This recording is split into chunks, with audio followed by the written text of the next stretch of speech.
This is a refresher. We're going to go ahead and put our stencils down. I think I want to make a colorful sky. What I mean with the basics is I mean space sceneries. So let's go ahead and start on that sky, huh? I think I'm going to add a little bit of blue. You know what? Some green.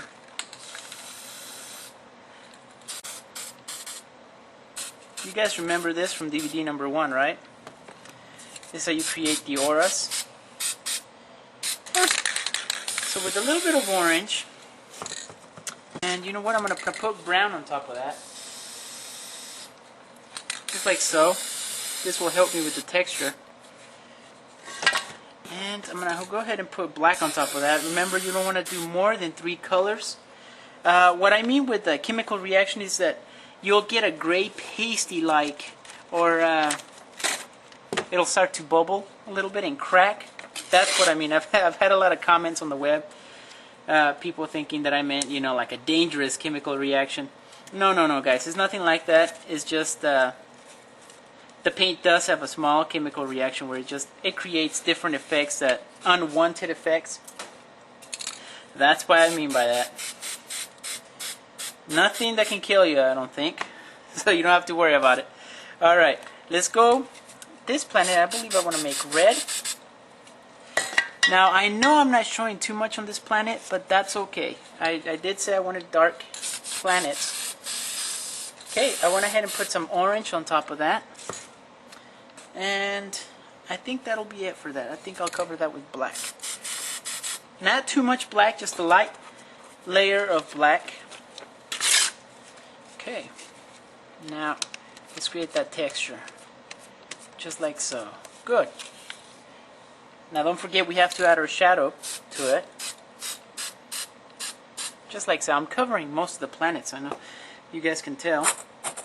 We're going to wait for that to dry a little bit, because otherwise when you put your stencils down and it's still wet, well, when you remove them, it's going to take that little thin layer of black, you know, making the planet with the white cylinder around it. So if you're not in a hurry, if you're not spray painting live, I mean, you know, in front of customers, then it's okay for you to wait just a few seconds before you drop the stencil on top of it. Thinking this time it's already been more than enough. Just add a few more touches. We'll start with this one. And I'm using the clear one so you guys can see through. And they usually start off clear, guys, especially if you get the spraycasso kit. But after a few uses, so you just drop it. There's no need to put any force on top of that. Good. Now then, I'm going to create an effect. I'm going to change it up a little bit. I'm going to add some red. Yeah, just like that. A little bit of orange. Okay. And I'm going to start creating the sky in the background. Make sure you get around the planets pretty well. You want your planets to be nice and round. And really, it's just bouncing the paint off your straight edge.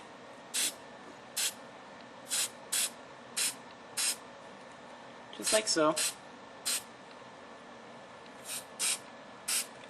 Now, if the paint starts to run, just get a little magazine sheet or something and clean it, because you don't want those drops, those paint drops landing on your painting.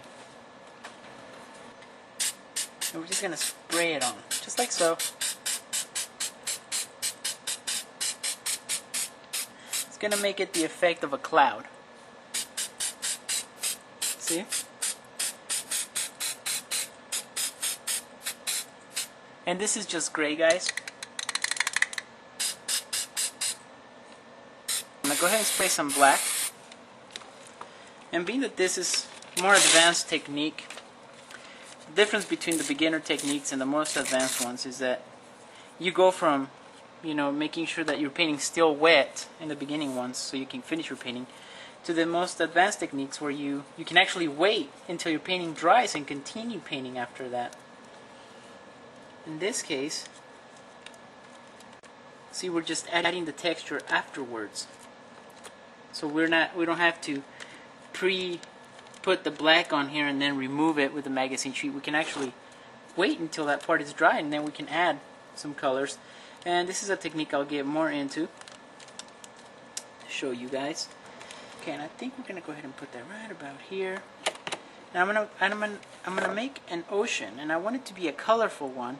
Remember that the colors that you put up here, you have to put down here just to balance the painting. So I'm gonna start off in the order of colors that I see. So I see, excuse me, I see some red, so I'm just going to go ahead and come in here and just add some red. I also see some orange. Excuse me, add more red on that. Okay, I see some orange. Okay, but see, in the same sense, I also see blue.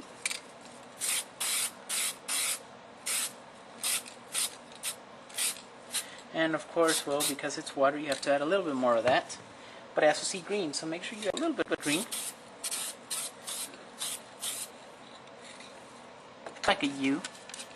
Just like so. And then begin creating the ripples on the ocean. The way you do that is just back and forth. See? Just like so.